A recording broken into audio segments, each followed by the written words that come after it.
I am so pleased to feature our special guest today, Sheri Watts, and I have known Sheri for almost 20 years. We met when she was serving on the board of directors for Girls Incorporated, a nonprofit organization that I was a staff person for. And I had always found Sheri to be inspirational. She was actually the first person I knew who was a coach. And I did not realize at that time that later on I would make that decision to become a coach. And as I look back, I realized Sheri was a spark of inspiration, that someone else could run a business and do this for a living. And Sheri's business is called the Watts Connection. She established it in 1998. She is an executive coach, a trainer, and a motivational speaker who's worked with many top companies across the United States and internationally. And she specializes in training both leaders and employees, particularly around sales, customer service, and collections. Sheri's motto is, I teach people to be nice to other people. And Sheri, we certainly could use a bit more of that in our world right now. Welcome to this series, and please tell us more about what that means for you. Thank you, Bevan. So to be on this in this forum with you, I really appreciate it. I consider it an honor. Yes, I remember you from 20 years ago, so it's so nice to have someone that remembers me from 20 years ago. So thank you. I teach people to be nice to other people actually means exactly what it says. In a world where wherever you see on TV or whatever you hear in the news, or even with our own personal lives, our families, especially around the holidays, you find people are not being nice to each other. It's just basic human decency and kindness. And that seems to be so lacking. Just the basic art of please, communication skills, please and thank you. What I was taught as a little girl, first by my mom, who raised me primarily by herself, but just to be nice and be respectful of other people. So when I go into companies, I find that the lack of communication really boils down to the basics of just being respectful and kind. What we're taught in kindergarten. Please, Right. thank you. Those are the things that are missing. And so that's what I do. Yeah. And that just struck me so deeply when I saw that on your website. I was like, that makes complete sense. And there's so much of that that is needed at this time. What really was your spark of inspiration? What led you to decide to start your own business? Have you always worked for yourself, or did you work for others? And then you said, no, I'm going to go, I'm going to go it, and I'm going to create my own culture and my own tone and do my own work. How did that come about for you? It actually came about as a result of a negative.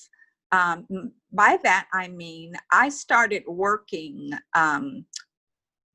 within the telecommunications industry as a 17-year-old when I graduated from high school.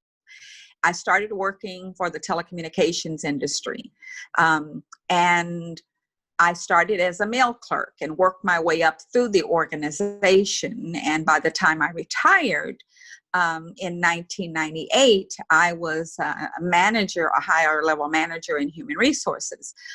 During that time, during that 30-year tenure, I saw the telecommunications industry change from being a place where everybody wanted to work because you could be there for years and years and years. They never had layoffs, et cetera, et cetera, et cetera. And of course, there was no competition.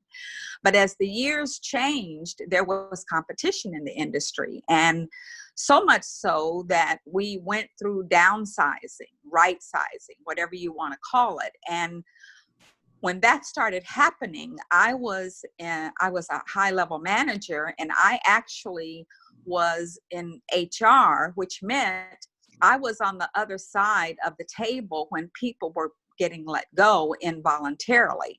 I was the HR manager that would watch your scripted manager actually fire you.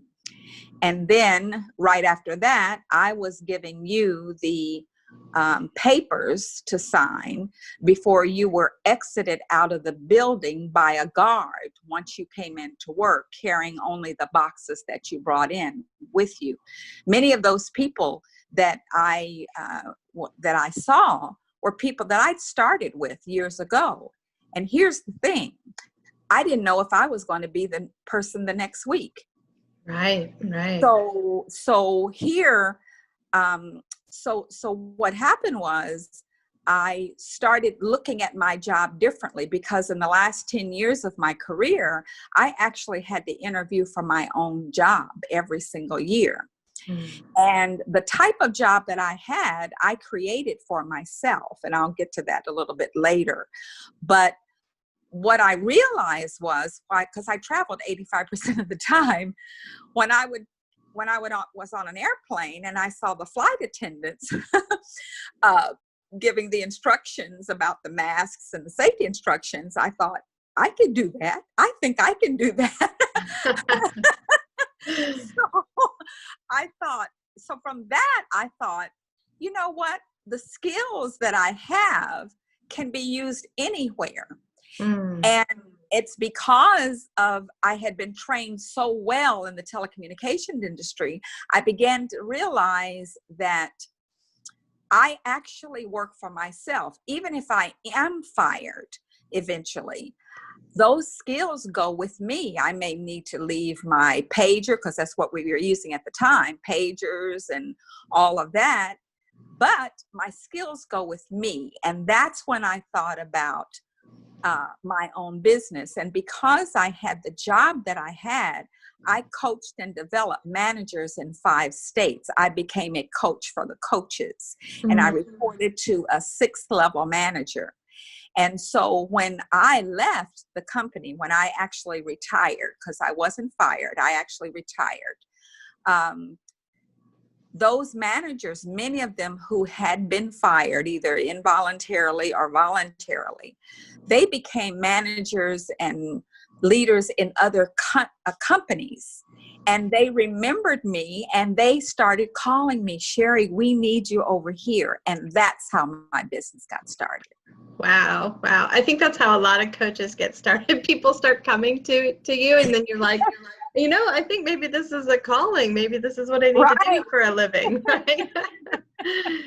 Yeah. And when you're speaking about this, it just sounds so much like what we're currently experiencing as a result of COVID and all the things that are going on. I can imagine how many people are going through exactly what you describe, and how many people in HR are having to sit across the table or across the Zoom call and have those conversations right now. And I think a lot of people are really interested in entrepreneurship and what that could be. Yes. And realizing the skills that you have are really inside of you, and they're marketable. So when you start looking at yourself differently, and from the standpoint, I'm like a free agent. My skills are with me, and sometimes the team, quote unquote team that I'm on, they may need my skills, or they may be looking for someone else, but that doesn't diminish me. As long as I keep my skills relevant, I can be hired by any team, or I can be hired by many teams if I remember who I work for. And that's really myself. That's beautiful. I love that. And so, what are some of the universal skills that you feel like people can take forward and utilize? I mean, obviously there's industry specific skills, but then there's sort of these universal skills, right? Like whether it's communication that you talked about, or, what are some of the other things that people could recognize, like, oh, this is a skill I take with me all the time that's marketable?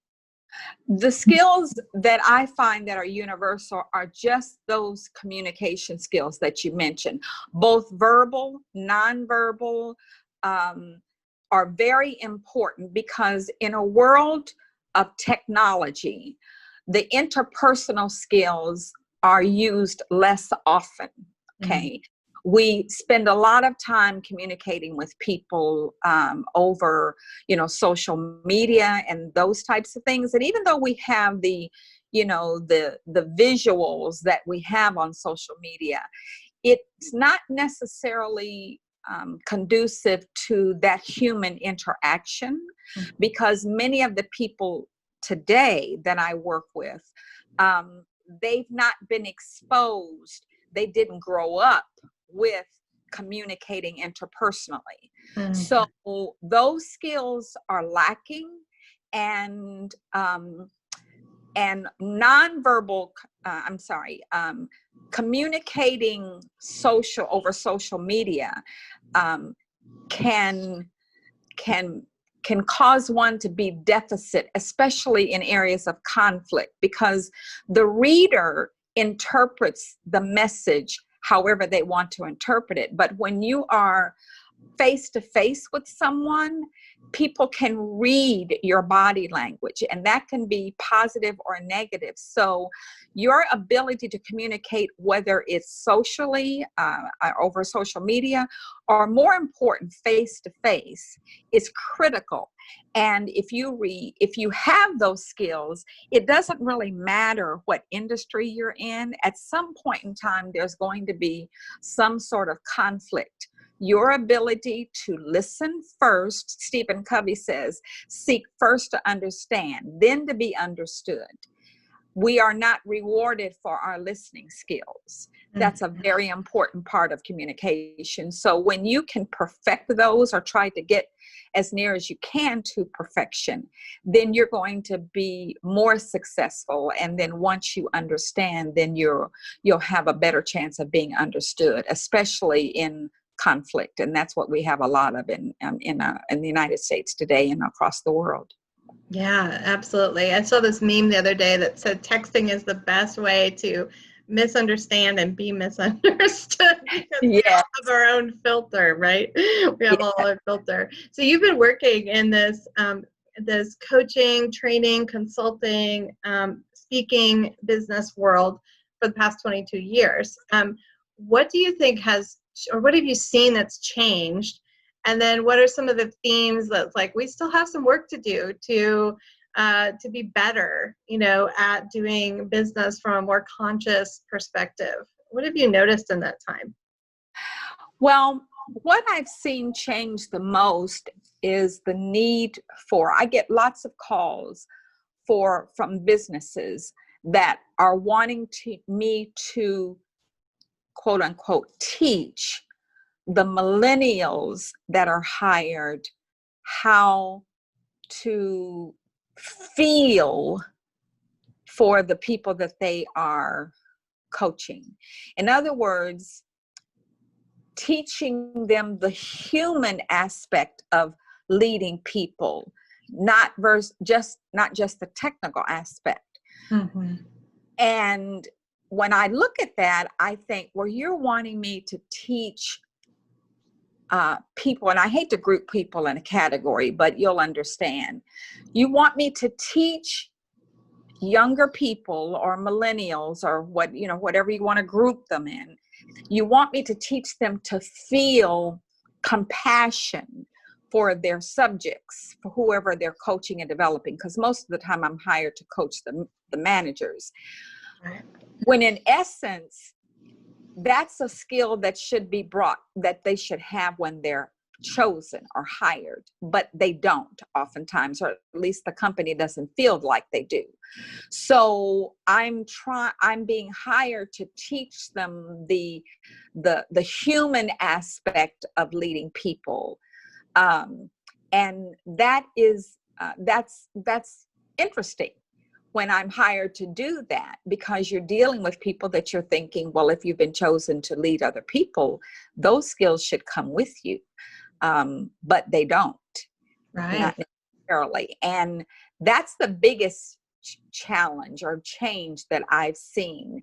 And while the leaders are interested in learning, some of the things I'm teaching them, I'm thinking to myself, I'm being hired to teach you what should have been taught by whoever your caregivers were when you were growing up.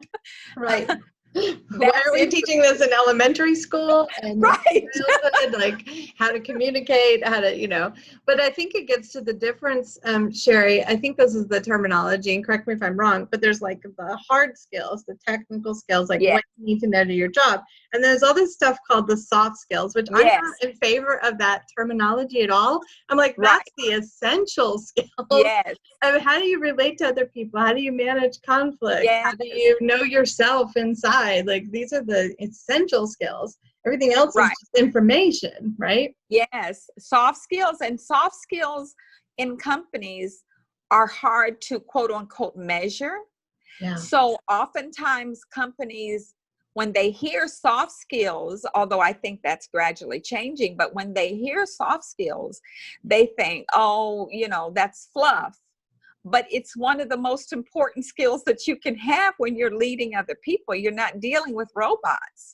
Yeah. So because it can't be measured, then people are sometimes higher leadership thinks, well, it's just fluff.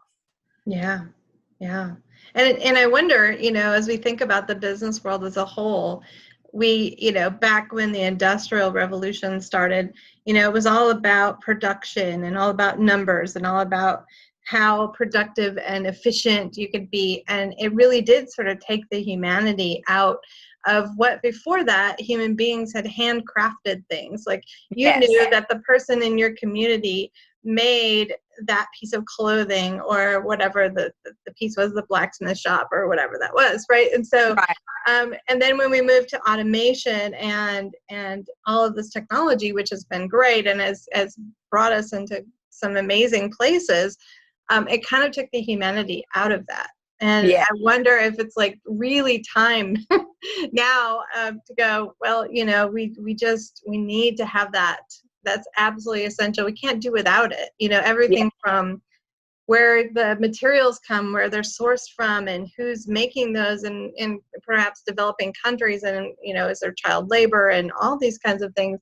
We're demanding now that the humanity be brought back into commerce. And I think that's a really good thing.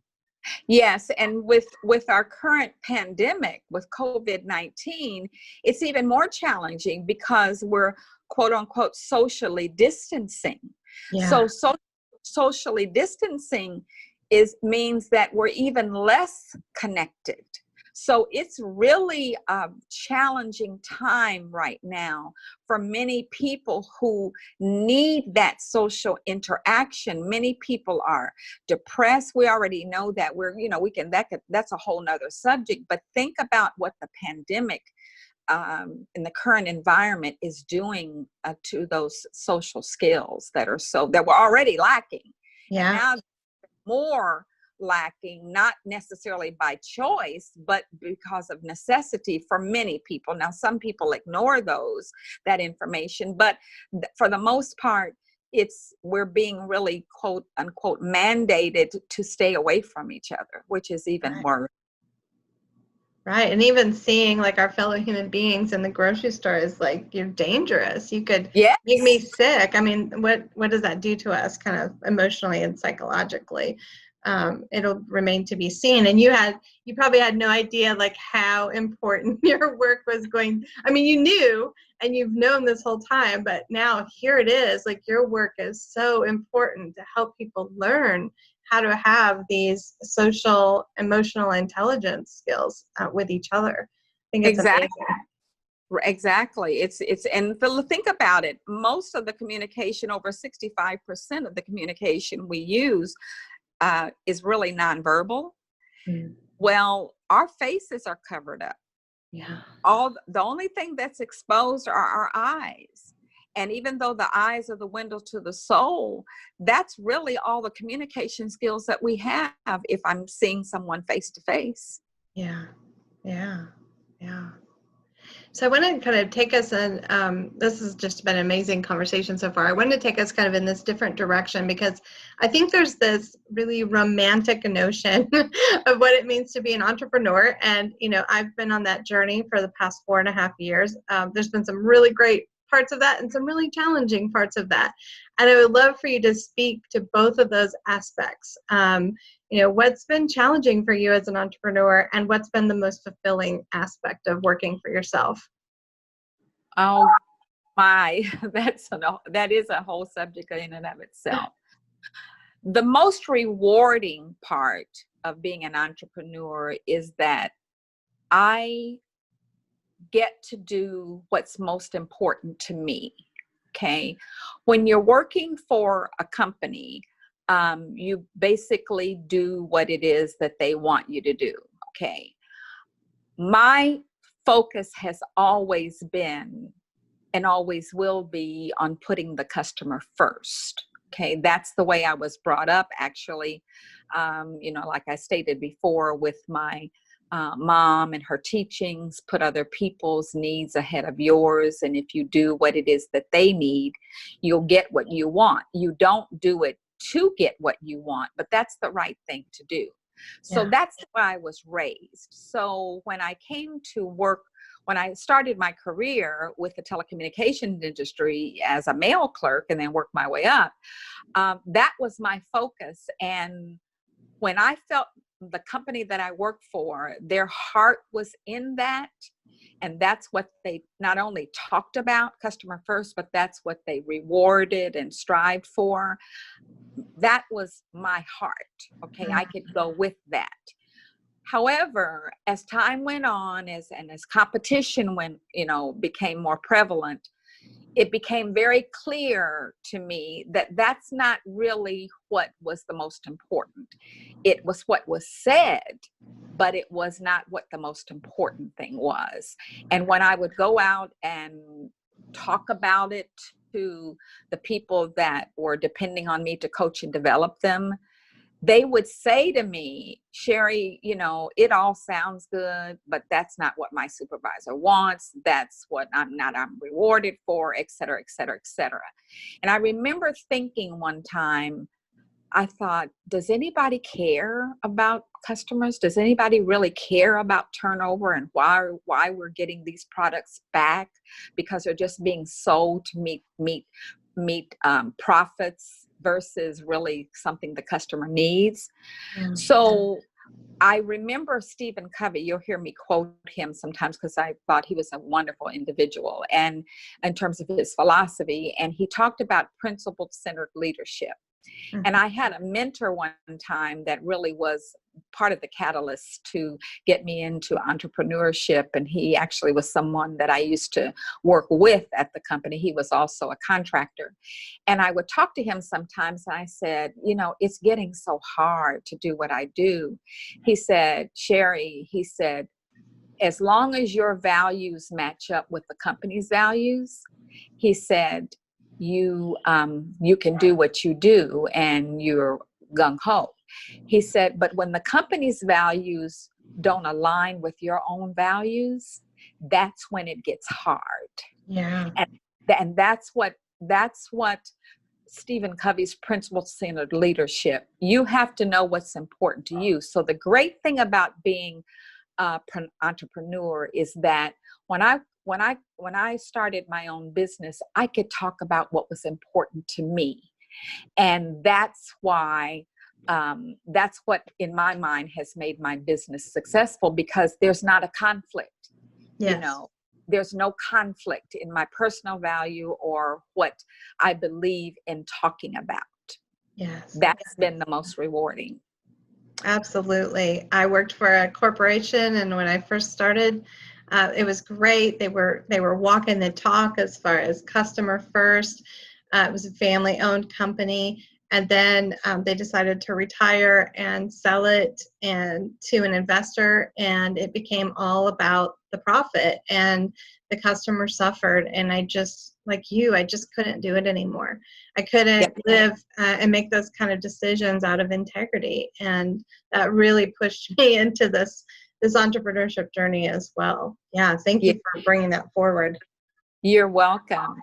You want me to talk about what's been the most challenging? Yeah, that'd be great, because of course we don't want to sugarcoat it. What's been the most challenging? there's a couple of things. The first is when I became an entrepreneur and started my own business, and I told you earlier that I was actually contacted by the people that I used to work with at the company that I retired from. Oftentimes I was called to go back to the company that I worked for, but this time not as an employee, but as a contractor. Okay. Since I was already known by the company, but this time I could, I was one of the contractors, and really not just as a contractor, I was a consultant. So they paid me what I told them I charged, not what they wanted to pay me. Okay. Yes. So that in and of itself was a plus. But what I found was that my emotional attachment to that company started to dissipate over time, and it became a business contract. In other words, when I first started working when I was an employee, I was so emotionally caught up with everything they were doing, and and would go home and take it home with me. Well, when I became a consultant, I was still really interested in what their needs were. In other words, I would say, now I can do this and I can do that. However, if you don't have these things in place, it's not going to work. You will have wasted, you would have wasted your time and money. Yeah. So I was still wanting them to do well. But once I got on that plane, as time went on, I started to be able to divorce myself from those emotions. They were just another company to me. And that sounds negative, but that's what I needed for my sanity, because there's only so much control you have as a contractor, okay? Or not as a contractor, but as a consultant. You can bring in the cavalry and do everything that that they're hiring you to do, but after you leave, you don't have control over whether or not they implement it. So that emotionally was difficult for me, but I needed to remember my role. And so I tried to make sure that I brought up all the what ifs, and this will need to be in place before I come, and then after I come, and all that. But once I brought that up, it was up to them to do it, and I needed to understand to let it go. Yeah. That was the biggest challenge, one of the challenges. The second challenge, and probably the biggest for me, was to charge what I was worth. Yep. I totally hear you. I think this is like every entrepreneur ever. It took me years to actually figure out that just because you're getting paid does not mean you're making any money. And so, when you become an entrepreneur, you really need to do your homework to figure out what it costs you to do business, including your all the time and expertise that you have. That's why I loved watching shows like Shark Tank, because the venture capitalists and the investors are putting those people through the mill in terms of what are your costs and what are your cost of goods and how much does it cost you to acquire a customer, so on and so forth. What are you spending, so that they know whether or not to invest in you. And listening to that, there's nothing that teaches you that except experience. So once I learned that, and how to have that client pay for my expenses up front, such as travel and all of that, and to make sure that my check was waiting for me once I completed my assignment, it took me years to do that. And once I learned it, and then the first time I did my homework and charged a client what I was worth and kind of held my breath once I quoted it, and they didn't bat an eye. I thought, oh my goodness, how much money have I left on the table by not charging what I was worth? Yeah, yeah. I remember early on in my journey as an entrepreneur, when I was in the corporate world, I would write up proposals for several $100,000, and it didn't even impact me. I was like, yeah, this is what we need to make as a company, because there was a spreadsheet and that's Right. what they said I need to make. And then when I became my own business owner, I was really nervous just to charge a small amount, and it is really personal. But one of the business mentors I had early on said, the customer has to pay for everything. They have to pay for the food in your pantry. They have to pay for the electric bill. Yeah. They have to pay for everything. Otherwise you don't actually have a business. And that was really important to me. Not because we're trying to scam anyone or take advantage. No, right. But if you cannot financially sustain yourself, then you're going to be in survival mode. And that's no place to be serving clients, when you feel like, I don't even know how I'm going to pay the rent next month, Right. You have to do that. And then there is what I've noticed, and I think this is what you're saying, is when you actually charge the client what it's worth and all of your expertise and everything included, and they respect that, the level of connection in that relationship is going to be very different than someone who's like, oh, can you give me a discount, or can you Right. you and I probably had both, all of that stuff, right? Yes. Yeah. Yeah. Yeah. So that was an eye opener for me. And when I finally did charge what I was worth, and it was a major client, and it was almost a year contract, I could not believe the money that I was making and that I was being paid. And I thought, and like you said, I wasn't trying to gouge them, but they never batted an eye when I made the quote. And so I thought, I could have been, no telling what I could have been making all these years, but it's a learning. And so, but realizing that, yes, you want to, you need to understand that the businesses that you've worked for before, they've already done all of that. That's why they charge the prices that they do. But as an entrepreneur, you must learn to do it. And take into account everything, not just the employees that work for you, but then what down to the really paper and pencils and everything that you are using. So it was an eye opener, but it's something that that is necessary if you're going to be in business for yourself. And I think that's why a lot of businesses fail, they say, within the first 7 years, because they've not taken to consideration what their costs are versus what they're providing. Yeah. And I think the previous point you made was, most people, when they're new to entrepreneurship, they are obviously going to go out into their existing networks, the people they know, right? Because that's who knows you, who trusts you. And then you do have to pull back and be somewhat unattached, and not that you're not caring to your clients and those kinds of things, but you still have to treat it as business. And that can be a little challenging if someone was used to just calling you up and saying, hey, can we chat? It's like, well, that actually costs you so much per hour to do that with me now. So, it can be an interesting transition to do that with people that you know.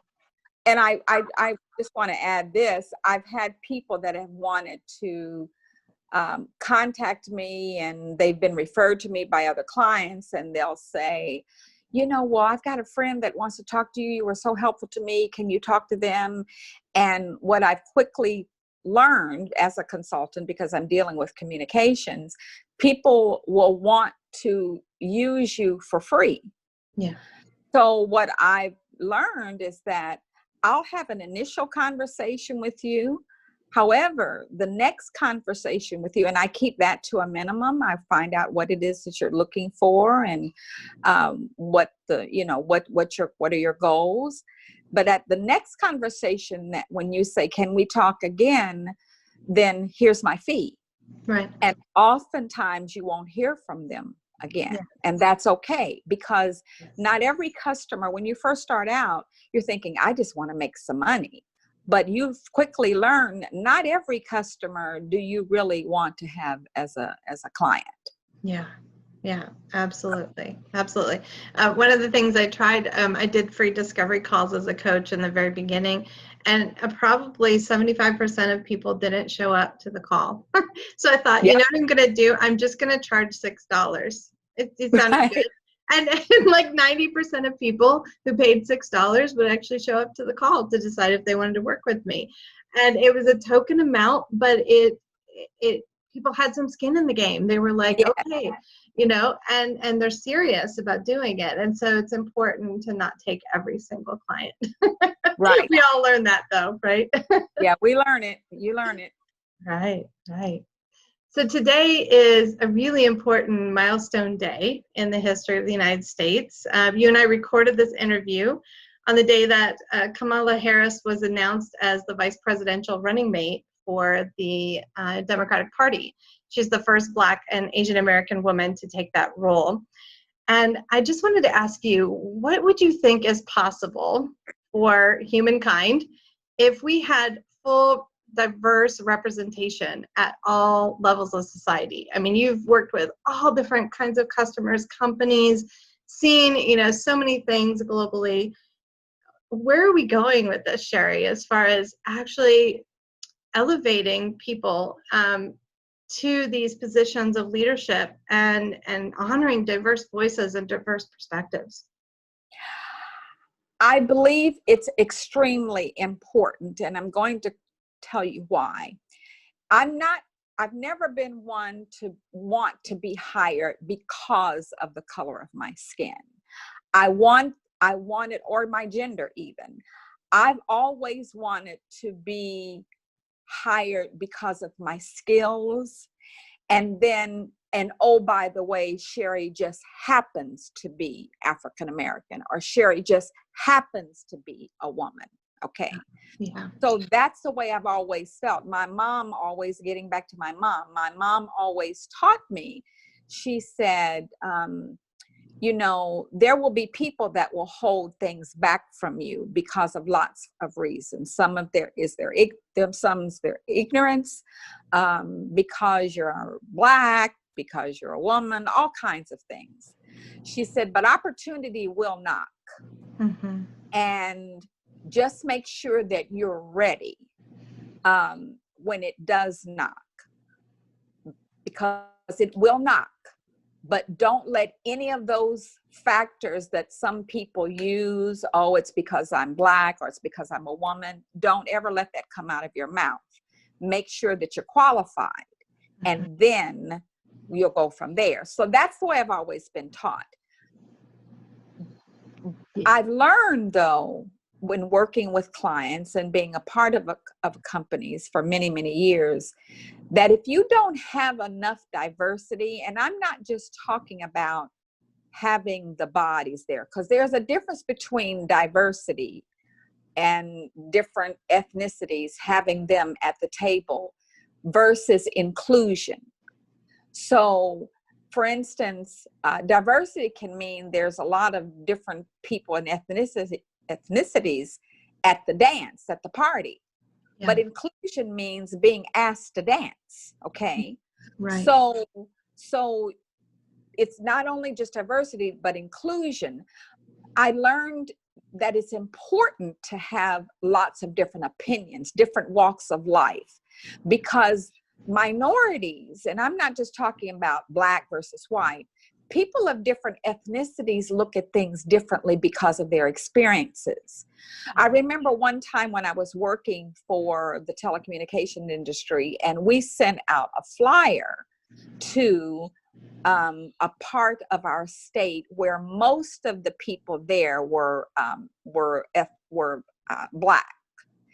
And in fact, they considered themselves not in our state, but really a part of Illinois or Chicago. So when we sent out the flyer, it had pictures of all white people on the flyer. they could not relate to that, because what ethnicities do or minorities do, when we see pictures, the first thing we're looking for is someone that represents us. Yeah. Well, because the team that made that decision didn't have any diversity or other people of other races in their team, nobody thought about that. It wasn't because they were necessarily evil people or negative people. It just didn't enter their mind. Yeah. So that's why it's very important to have different representation from all walks of life when you're making decisions for a country that is full of different ethnicities and values and people. That's why it's important.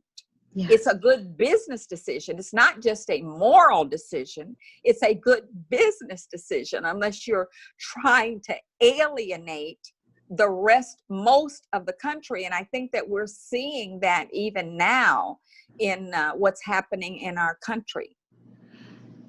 Yeah. Yeah.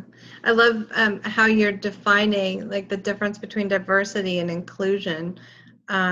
Because, you know, I've, like many white people, I've been looking really deeply into, you know, any biases that I have or my role in, you know, the system, which has not been inclusive, has not invited people to be full participants in the dance, and still continues to do that. And it's so important to hear different voices. And I just appreciate that you're speaking about your particular experience, you know, because every person who's African American is not going to feel the same way necessarily as you do, or every Asian person, or every person from Zimbabwe, or every person from, you know, Australia. You know, it's like, how do we honor that individual unique experience and bring people to the table and really say, okay, you know, tell us, you lead, you set the tone, you know, we do this together, we partner and we connect, so that people can see themselves in all parts of our world and all parts of our society, where it's been very centered in one particular ethnicity for so long.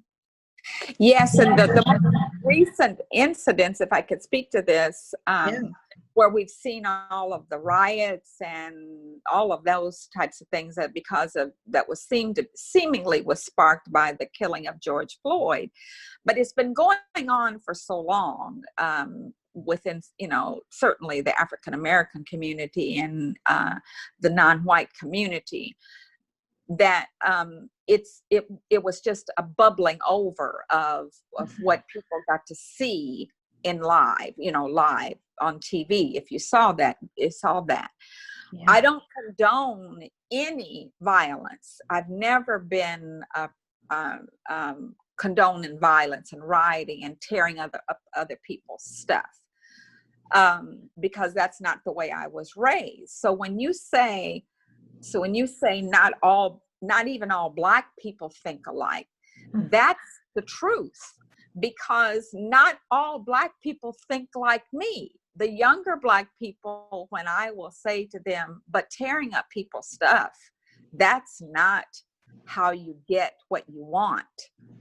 You know, they'll say to me, they'll push back and they'll say, well, what do you expect us to do? And what I must realize, they weren't taught like me. They didn't have the grandmothers and the grandfathers and the generation that I came from that taught them, this is how you act when you are stopped by police. This is what you don't do. This is what you do. You know, those types of things. So even with that, you've got to get different ideas, so that we seek first to understand, then to be understood. But what was so heartening for me is to see so many white people, young white people, just join in the marches and say enough is enough. I've never seen that in my life. And Mm. I was alive when President Kennedy was assassinated and Martin Luther King was assassinated and Bobby Kennedy was assassinated. I remember that time. I didn't have to read it in a history book. Yeah. So with all of that, I've never seen that. And Yeah. so that's hope for me. But it still reminded me, not everybody thinks like you do just because of they're the same color of the skin that you are. Yeah. Yeah.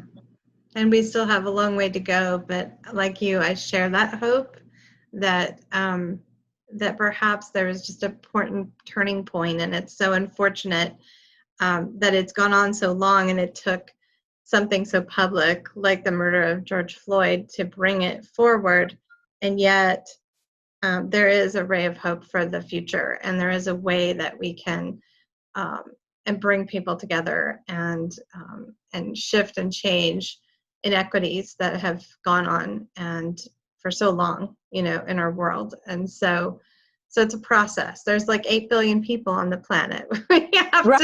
have to learn how to be nice to each other.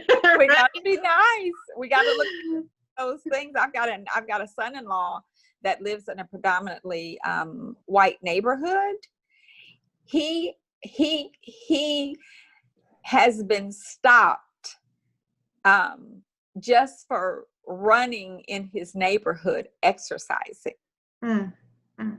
So if he doesn't take the dog with him and keep, in other words, and sometimes he's still stopped, but he has to look like he's there for something other than just to rob people. Right. So then I have a nephew that will be 50. He has been stopped by police over 50 times in his life, in his adult life. Wow. Not once, just driving, not once has he been arrested. Mm-hmm. Not one time. And the reason is because he's been taught how to respond. He's been taught how to say yes, sir, and no, sir, and keep his hands at 10 and 2 on the wheel and do everything he's been asked to do. Still not knowing if that was going to save his life, but he's been let go every single time. Wow. And just the fact that he had to have been taught to act a certain way other than his natural way of being. Yes. When he's not dangerous, he's just driving while black. Right. That's the disturbing part to me, is that, he's not presumed innocent, But Bev, here's the thing. No, I don't expect white people to understand that, because it never has to come up in their world. Right. I don't expect, but listening and talking to, that's where diversity is important, because listening and talking to people that have gone through the experience breeds understanding. And once you understand or try to put yourself in that other person's shoes, then becomes the process of, oh, okay, I get it. But I can't blame you for not thinking about it, because it's not in your wheelhouse to experience it. That's why listening and talking to each other is so important. Yeah. I mean, I got pulled over maybe about 3 years ago, and I was clearly speeding. I was going, 15, 20 miles over the speed limit coming off a ramp. And he pulled me over, and I could see the police officer approaching, and he had his hand on his gun, which kind of gave me a little pause. That's the first time. This is the first time in 47 years I've ever felt unsafe. Like, of course, your heart pounds a little bit because you're just getting pulled over by the police, but I was like, oh, wow. And then he saw me and he relaxed. Right. And he gave me a warning. And I went, and I was on my way to see a friend who is a Latina, and I told her what happened, and she's like, I wouldn't have just gotten a warning, and other people like me wouldn't have gotten a warning, and it could have been even worse than that. And it was just so striking to me how much privilege that was, and how I didn't ever think about that before when something, nobody likes to be pulled over, but I never thought, oh, I might not go home today. you know? Right. And to hear people talk about that and witness that happening, it brings an entirely different perspective and responsibility if you don't have to face that all the time. Right. And here's the thing. I don't expect white people to apologize. Mm-hmm. You didn't do it. I don't expect you to apologize for anything that you didn't do. Right. What you hope people will do is just understand. Yes. And once you understand, then it again, it goes to, well, let's work on this together instead of being apart. So that's great. Yes. Thank you so much. That was really amazing to have this conversation with you. You know, people have been afraid to have these conversations, and it's time for us to not be afraid anymore. We might not always say the right thing or know the right thing, but, you know, if we have these conversations in civil manner, as you teach, right, we can get somewhere. We can say, oh, you know, that's not right. We need to change the laws. I'm going to lobby for that. I'm going to do something to advocate. There's ways that we can move forward. So I just so appreciate you being open about this with me. And I wanted to kind of wrap up our time today, talking a little bit about this program that I know you were developing back when I first met you, called You Inc. How you are the president and CEO of your own company. I'd love to hear how that philosophy and program has developed over the years, and where people could get in touch with that and with your work. Sure. It actually, again, started from those days when I worked for the telecommunications industry and saw us going through the downsizing, voluntary and involuntary layoffs. And so when I started looking at that flight attendant and thinking, you know, I could do that, not knowing if I was still going to be employed the next week or not, I thought about, again, my skills go with me. What prompted, though, You Inc. was I was called to work as a consultant with the company that I'd left. I was working as a consultant to work with one of these representatives in a call center that was getting ready to be fired by the company because that employee was no longer producing the objectives that they wanted her to produce. And so they called me in to talk to her so that I could kind of get her motivated. So when I when I was introduced to her the first time, she was sitting at her cubicle. And I noticed that she had pictures of her family by her desk. And so we then proceeded to a conference room. And so we were in the room, and so I asked her what's going on, and she was very defensive in talking to me. And she said, you know, they want me to do this, and they want me to do that, and they want me to sell this, and they want me to sell that. And so I listened to her. And so I said, when I was at your desk earlier, I saw some pictures. I saw a picture of a little boy. And I said, is that your son by any chance? And she kind of smiled, and she said, yes. And I said, how old is he? And she told me he was, about 5 years old. And I talked about how cute he was. And I said, by any chance, are you a single mom? And she said, yes, I am. And I said, is his father any place in his life? And she said, no. And I said, do you love your son? And at that, she kind of bristled. Right. And as any mother would, she said, what do you mean? I said, do you want him to? She said, of course I love him. Why would you ask me that? And I said, do you want him to have the best that life has to offer? Especially even when you leave this earth. I know it may seem like a long time from now, but you want him to be the best that he can be. And by being an African-American man, the challenges ahead. So you want him to be able to have the best that life has to offer and to be prepared for that life. She said, of course. I said, then why aren't you doing your best? I said, you are being asked to follow rules. You can't make the customer buy, but you are being asked to utilize the skills that if you use them to follow the process, you'll be more successful than not. No one can make a customer buy. If we were able to do that, you and I would be independently rich. But you can be held accountable for following a process.